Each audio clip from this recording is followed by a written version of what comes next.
Hello, everyone, and welcome to the VeryReasonablePilots podcast. I'm your host, Charles. Along with me, as always, with my co-host, editor, producer, co-pilot, gunner, navigator, orator, and podcasting associate, Jacob Gloth. How you doing today, Jacob? I am swell, Charlie.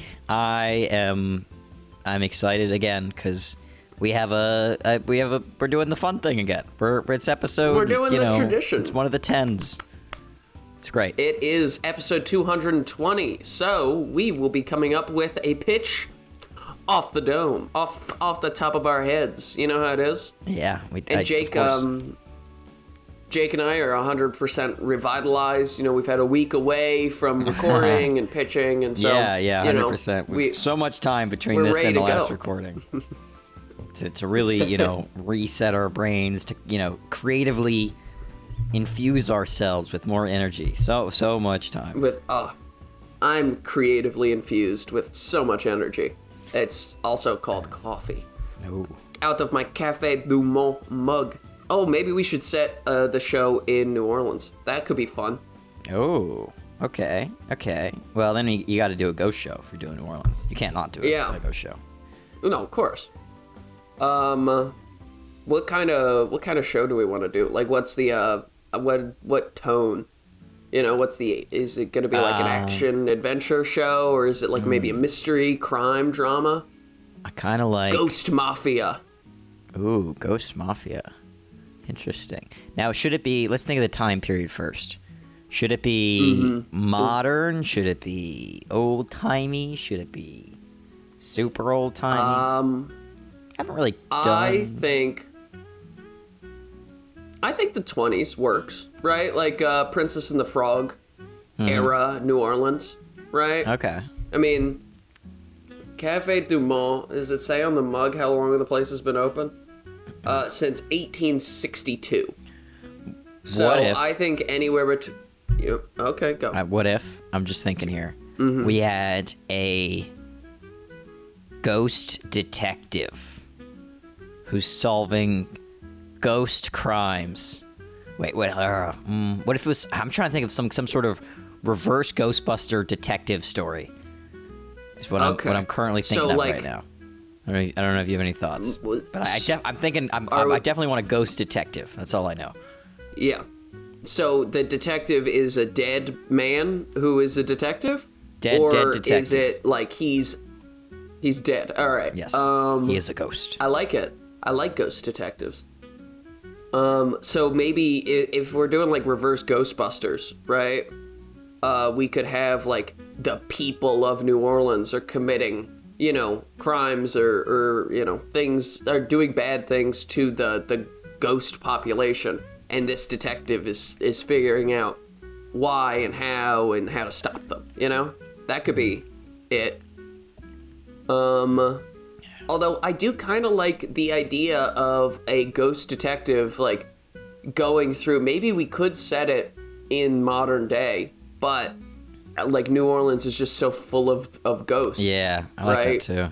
Yeah, he's like... every, like... Yeah, he's meeting all these kinds of ghosts, from, like, mafia ghosts to, like, old-timey cowboy ghosts to, like... like, French colonist ghosts to, like, Yeah. I think that'd be cool. And he's like the like Nick Valentine from Fallout 4, right? He like solves problems. He's a problem solver. Yeah. Yeah. So when ghosts have problems, or if you have a problem with a ghost, you find this guy and solve the problem for him. Because I think if we're doing this like kind of weird idea, we should have some sort of POV audience insert character. So maybe we have like a young woman, right? She's just graduated from college, and she's moved down to New Orleans, to pursue her dream of making it as a jazz musician or something like that. And because that's what New Orleans does. Her grandmother just died, and her apartment is there. Now, her grandmother didn't die in New Orleans. She died in like some other place, and her grandmother has an apartment that she, like, the family's like, hey, you can take that place. It's rent controlled. It's pretty nice. Though it is, it's a little bit creepy kind of a place. And so she'll like move in there, and she'll start like playing at like jazz clubs, and she'll discover that her like great great great grandfather was a detective who owned this apartment, and he's currently the ghost detective, and he can only, in terms of like speaking with real people that aren't ghosts, he can only speak to his relatives, so he can only talk to her. Mm-hmm. That's great. And maybe we could have in the first episode, right? At the end of the first episode, we have the reveal that it used to be this detective agency, right? And so she goes into her grandma's apartment, right? And it's all like covered in tapestries and stuff, and it's a bit like hokey and a little spooky, but also kind of like a bit touristy. And, you know, at the end of the episode, she tears down one of the tapestries, and we see this big sign for like Harlow and Sons Detective Agency or something like that, you know? And that's like dun dun dun, and then something behind her like moves ever so slightly because it's a ghost. And then that's the end of the episode. That could be cool. So we've got, I'm gonna say Lisa, say a last name. Can't think of one that isn't Simpson. Lisa's or Signs. I already did Signs for my last show. Lisa Galdwell. Strauss. How's that?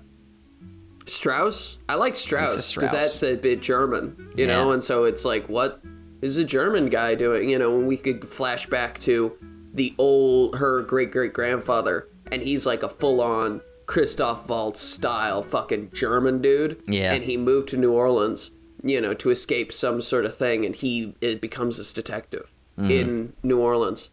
So that could be fun. And so Lisa Strauss and Detective Hans Strauss. Heinrich Strauss. Hans is good. Hans is more of a last name though, isn't it? Hans is first name. Hans. All right. Detective Hans Strauss. They have to solve ghost like crimes, you know? But the funny thing is that like maybe they solve murders, but they can interview the murder victim, so it's very easy. That would be a funny an episode so she idea. wants to be a jazz musician, so we've got to sort of like how is that going to play into this, right? Because he's going to sort of be helping her career a little bit somehow. Yeah. If we made her like a modern day police detective who had her grandfather as like this old timey detective that can help her out with these real cases, that would work. Maybe, but I don't know if that's maybe we could flip it. Maybe we could do it so that the great grandfather was a jazz musician who died, and she's a detective, right? Oh yeah. And so he starts to help her solve crimes. Okay. Right, we have the same setup of this woman, right, Lisa Strauss. She was a detective in Chicago, and she, had tons of accommodations and all this stuff, right? And her grandmother died, and she's Lisa's the grandmother's last living relative, and so she's bequeathed the rent-controlled apartment in her will, right? And so she goes down there and all this stuff, and Lisa's kind of like, I'm a detective, but I'm taking a couple of weeks off. She's like really good at like everything in the job except for the actual detectiving. Like she's not really great at like finding clues and stuff. But she's she's good, so maybe she's just good with her hands, good shot.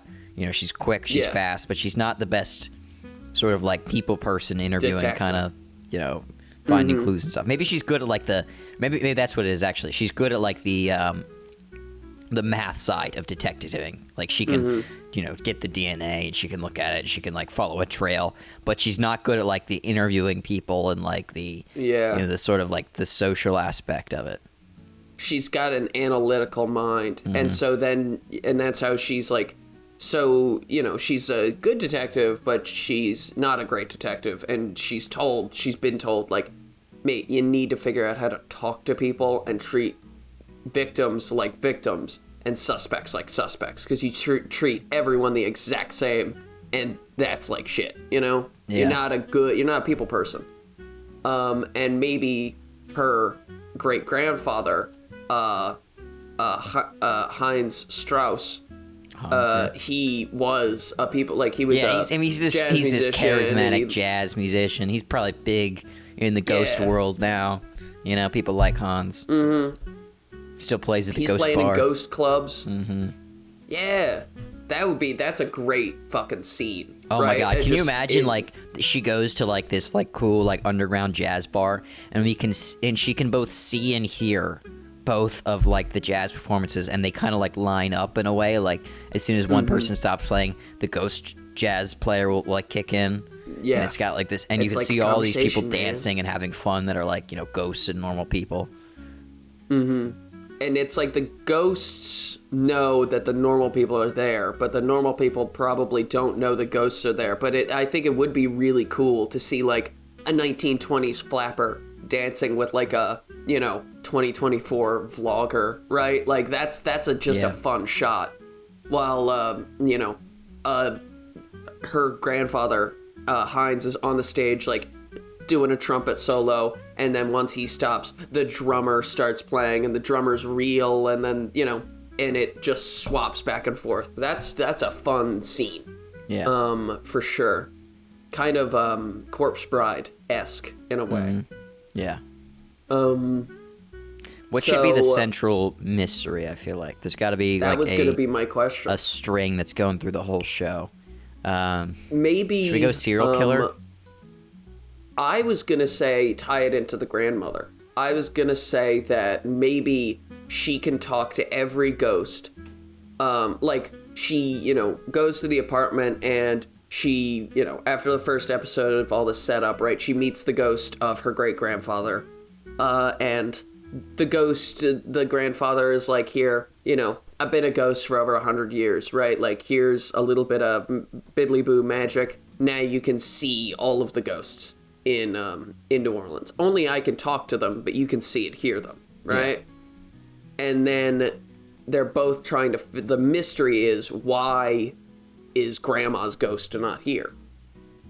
Right? Yeah. Like, that could be a thing. I like that. That's good. Like, Grandma... I should be able to talk to Grandma. You know, I haven't seen her in 20 years, but when I was a kid, we were really close, and now she's gone. And I have this ability to talk to dead people, but I can't talk to her. And that could, like, there could be a bunch of theories as to why that's happened. And it's like, oh, well, you know, in the ghost world, if you do something, like, too fucked up, right, you're not allowed to be a ghost, or you're confined to a specific, you know, part of the ghost world, you know, let's say. Or maybe the grandma's not dead, right? And this is all, like, an elaborate ruse to get the daughter, to get Lisa to come down to New Orleans and kind of like take up, I don't know, I don't really want to make it a destiny thing, but like maybe their family has this kind of innate ability to they're not like naturally able to talk to dead people, but they have more of like an affinity for ghosts and specters and that sort of thing. And so the only way that the grandma could think to really kick that off and like excite that in Lisa's, you know, soul was to fake her own death, bring Lisa down here, and then get Hans, not Heinz. He's not a mustard. Hans, yes. Hans and Lisa to like work together to try and solve her murder, right? Yeah. That could be a story. Or maybe the grandmother's magic. Like maybe the grandma's like, actually, I'm a 600-year-old witch, and I've been, you know, trying to raise the dead for centuries, and you're the key, Lisa. You're gonna be the one to finally make my dream come true, you know? That seems a little far. I kind of like the idea of the evil grandma or something along those lines. Like, because what if we make Lisa a bit more special? Because maybe the grandma lived in this apartment for years, but she could never talk to her. Is it her dad her father? Let's say it's her father. Her like dead dad, or maybe it's her grandfather or whatever. And because she doesn't have that power, and she's jealous, and she sort of figures out that it's not her generation, it's not her kids' generation, it's gonna be the next one that has this power. So, in whatever we skip, or at least that's her theory, and that's why she wants her granddaughter to get down there. Now, I'm trying to think of why does she want to steal the power? Does she want to use it somehow? Is her grandmother going to be some sort of fucking witch that's going to it can live forever somehow? And wants to somehow steal the ghost to, I don't know, control something. Yeah. Well, maybe we could do it so that she doesn't have a book that tells her it's going to be 2 generations down or whatever. But she when Lisa's a little kid, she, tells grandma, I see dead people, right? That sort of thing. She starts talking about, seeing ghosts and stuff like that, and that kind of sparks the idea in grandma's head, and that's kind of why they had a falling out. It was what if it's not even her actual grandmother? Oh my God! It's a fake family. What if this lady situation. has killed their real grandmother forever ago, and it's just pretending to be part of we make her fucking Mordred or something, this old ancient sorceress who's trying to get control of dead people, and she knows that this family, the Strauss family, has this ability they have an ancient line to talk with their dead relatives, and she wants to steal that ability so that she can abuse the powers of ghosts. And commune with the dead and take their power and all that melodramatic stuff that witches are always fake about. Grandma. I like the idea of being a fake grandma that killed their real grandma. And that's something she discovers later on, is that her grandmother is dead, but not where she thought she was. And no, or maybe everyone's we could kind of confused, she'll learn her grandmother's still alive, situation where and then be really glad about it but confused, and then learn her grandmother's actually dead, but then she'll be like, who the fuck is this lady then? This isn't my grandmother. Yeah. Oh, we could do a situation where she sees the grandma's alive, and it's aha, oh my God, grandma, and she they hug, and it's I don't know why they told you I was dead. That was crazy. Haha, can I use your shower? I need to freshen up, And maybe she says something that's just maybe because she can talk to Hans, right? Hans is giving her information that the grandma should know, because Hans is the grandmother's father. And then Lisa will use that information to ask a question, make a casual comment to the grandma, and the grandma makes a mistake. She says the wrong thing. She says something that's blatantly false, and that kind of sticks with Lisa for a bit. So after the grandma, goes to bed, she takes a hair from the brush in the bathroom, and she takes it down to the lab, all right, because she's still got a little bit of sway, because she is a good detective. And they figure out that it's a DNA, no DNA together at all, right? Completely not related in the slightest. And we could also have a thing where Hans says, oh man, my daughter looks totally different. If I didn't know any better, I'd say she's a totally different person. But, it's my daughter. I love her. Oh, she's changed a lot since I saw her when she was a kid. Yeah, he's right? Wow, she's really grown up. She looks... I swear her hair was redder than that. I don't know. Yeah, I guess age, whatever. I swear she had blue eyes, but they're green. Huh. Maybe I misremembered. I drank a lot in those days, so... Yeah. I used to get really fucked up. I was a jazz musician. Come on. Oh, that would be fun. Maybe it would be a weird moment where what's it called? The grandmother will be I don't know, changing or something, and somehow he sees her back or her shoulder or something, and then he'll pull Lisa aside. It's you need to get out of here right now, and he'll get Lisa away, and Lisa's what is it? What's wrong? What we need to go back and get grandma. He's when your grandmother was 9, I came back from the bar. I was really drunk. I didn't see her, and I accidentally, I dropped a bottle, and it cut her cut her like shoulder, her back or something, and it left a scar back there that it like never healed. Always felt so bad about it, and it's not fucking there. It's gone. And we could also do it where Hans and Lisa are the same age, right? Or maybe Hans is even a little bit younger than Lisa. So even though he is her great-grandfather, they're like contemporaries, and almost Lisa's kind of has to be the responsible one of the two. Because Hans is like a freewheeling jazz musician. Yeah, maybe he died young or something. You know, he died in his like early 30s. I mean, they were doing a lot of heroin, those jazz musicians, so if we want to make it real, we could say he OD'd, or we could just say he got hit by a car or eaten by a crocodile. It doesn't really matter. Maybe he doesn't remember. He's like, I think it was the car. No, actually, I think it was in the hospital. I think I survived the car. Was it the crocodile? No, I think I just lost a foot with that. Yeah. There was Sally. She did stab me leg. twice after I ditched her for dinner. But for your great grandmother. Yeah. Yeah, and he tells it differently every time he sees her. Or every time he's asked about it. He's like, oh, I got, ripped in half by a bear. And it's like, what the fuck are you talking about, dude? You lived in New Orleans your entire life. You've fucking never left the city. But I think that's a good season arc, right? Is she meets her ghostly grandfather because she thinks her grandma's dead. She finds out her grandma's dead, but actually she's not. She's an imposter grandma. And then the imposter grandma, Hans and Lisa have this crazy, like, Mexican ghost standoff, right? At the end.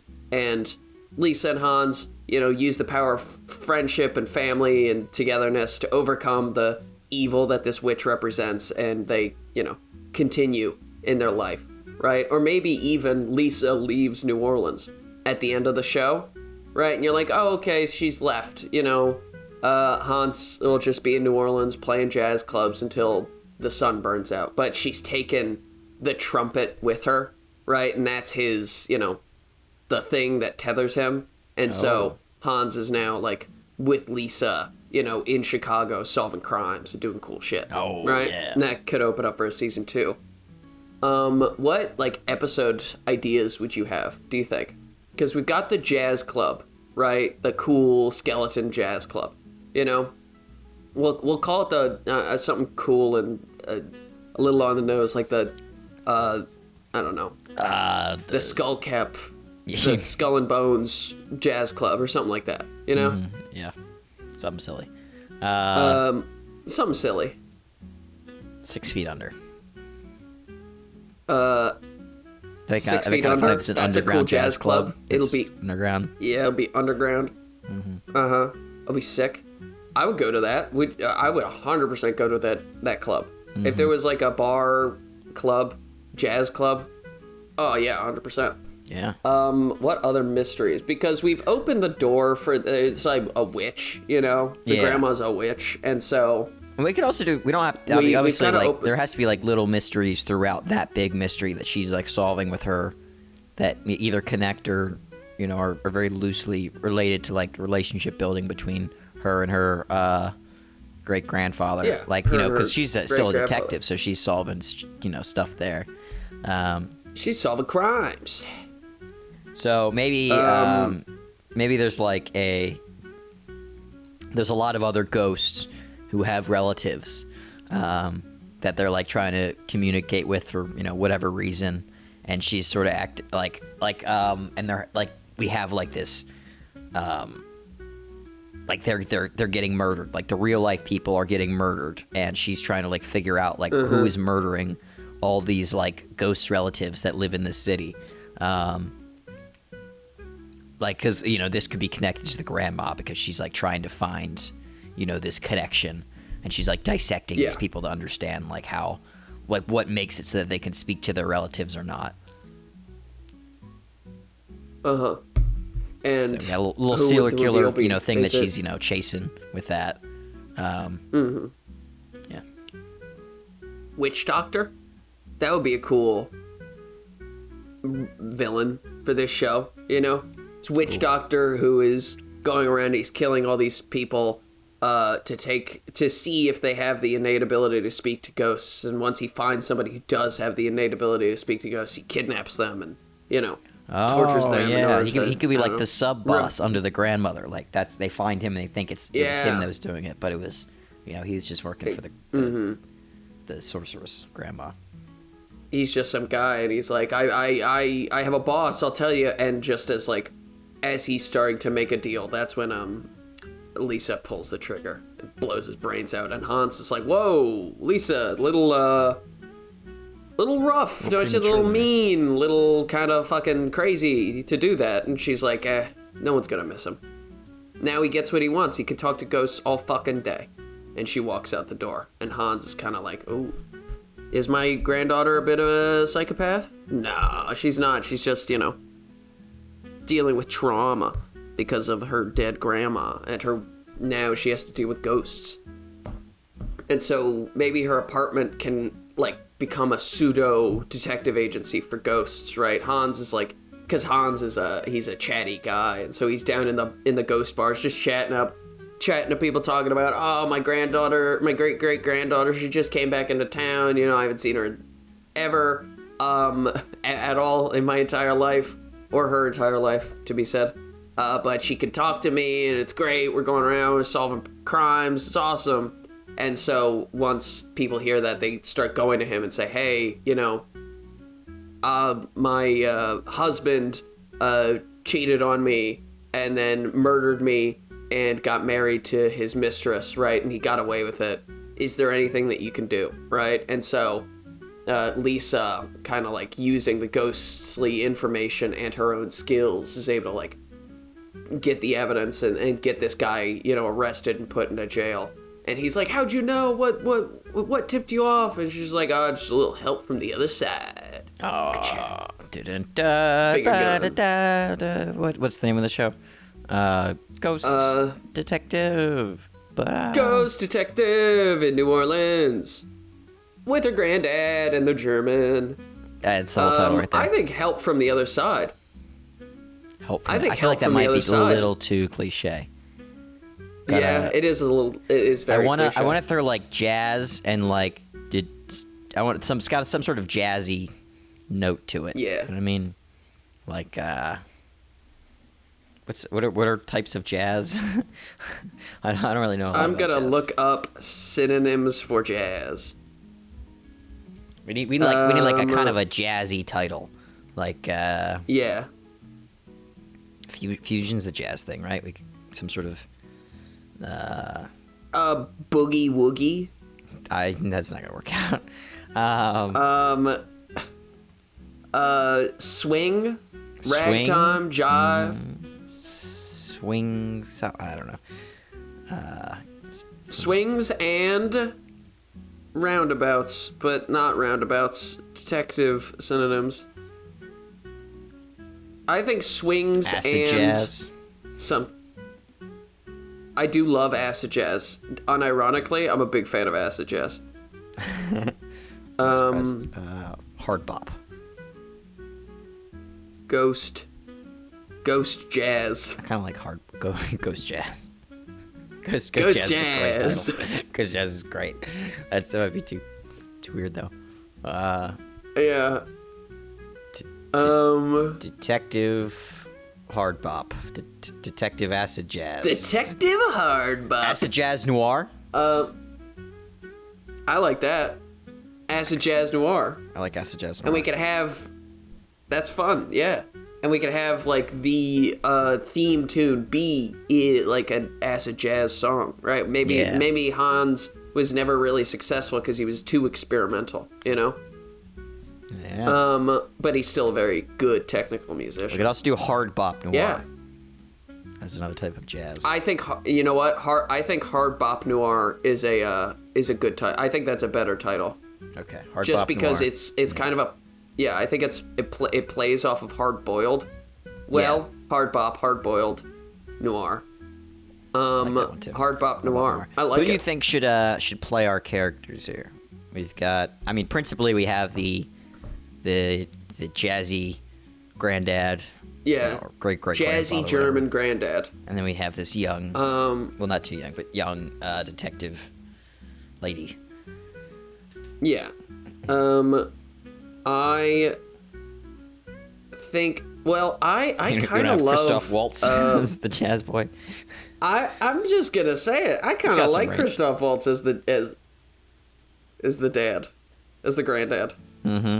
You know, because he's he's the only German actor I can think of, but he's also got like a kind of a boisterous, charisma about him, right? Yeah, he smiles. He's got range. Like, he usually does like sort of like either very calm or like kind of evil people. But I assume he's a good actor. He could, be a more charismatic. He's a very good actor, and I think I've seen him in interviews be like, I love the characters I've played, but I am a little sick of always being the fucking bad guy, Yeah. So I think it would be cool for him to finally get like a, obviously, we were talking before about Hans's like kind of shitty drunken behavior when he was alive, but like this, now that he's dead, he's 100% a good guy. Yeah.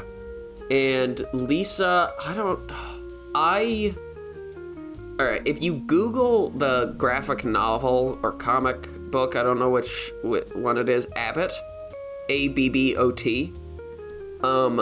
that is the kind of main character I'm seeing, like imagine Viola Davis, maybe 20 years younger, 30 years younger. I think she would have been perfect, but we can't go back in time. I was thinking just for the comedicness of it, of doing a young, I think, what is her name? Melanie Laurenette, the lady that she was opposite Christoph Waltz in, what is it? Inglourious Bastards. She's the French filmer. I thought that would be kind of funny. Yeah. I think that would be great too. I think she could pull it off. The only problem I would think is that we would need to hire like a really, really good accent coach. But she doesn't need to be. I think she could probably do an American accent, right? I've seen her in other roles. No, I'm talking about for Christoph Waltz, because doing a German accent but doing like New Orleans slang and kind of, I think that he's gonna sound super cool. Because I've never heard that. I don't think anyone ever has. But kind of getting a guy who's got the New Orleans vernacular, but a thick, heavy German accent. Mm-hmm. I think it, be super cool to listen to. And I think it would give him a lot of character. Okay. And the grandma, who are we casting as the evil witch? Evil grandma. Who just screams evil grandma to you? Kathy Bates. Kathy Bates. She's evil grandma. She's the evilest grandma I could think of. All right. Well, that was actually, we were pretty successful with that show. We usually dilly-dally and fuck around way more before we actually come up with an idea. You said New Orleans. I was like detective, ghosts, and then and here we are. We've got Hard Bop Noir. I really like that title too. That was a good title in the end. Me too. It's a solid fucking title. Hard Bop Noir. You're right with the hard boiled thing. Like that makes it so much better than acid jazz noir. All right. Well, fuck yeah. Thank you everyone for listening to the Very Reasonable Pilots podcast. I've been your host, Charles. Along with me has always been my co-host, editor, producer, co-pilot, gunner, navigator, orator, and podcasting associate, Jacob Gloth. If you like what you heard here and you want to hear more, please give us a like, a follow, subscribe, tell your friends, tell your family, tell your dog, tell your cat, and remember, we will be here next week with a very new televisual series for you to imagine and enjoy right after Jake gives me the title that I will be working with. Oh, that's right. I've already given you the title, but I'm going to give it to you again. For the audience. Kid. The Comeback Kid. The Comeback Kid. Hell yeah. All right. Great. I'm excited. I am happy with the pitch I've written for the Comeback Kid. Oh. I've also come up with some more titles, which you should be scared of. Me too. There's two you should be very scared of. I'm excited. All right. Thank you all for listening, and please have a good evening. Goodbye.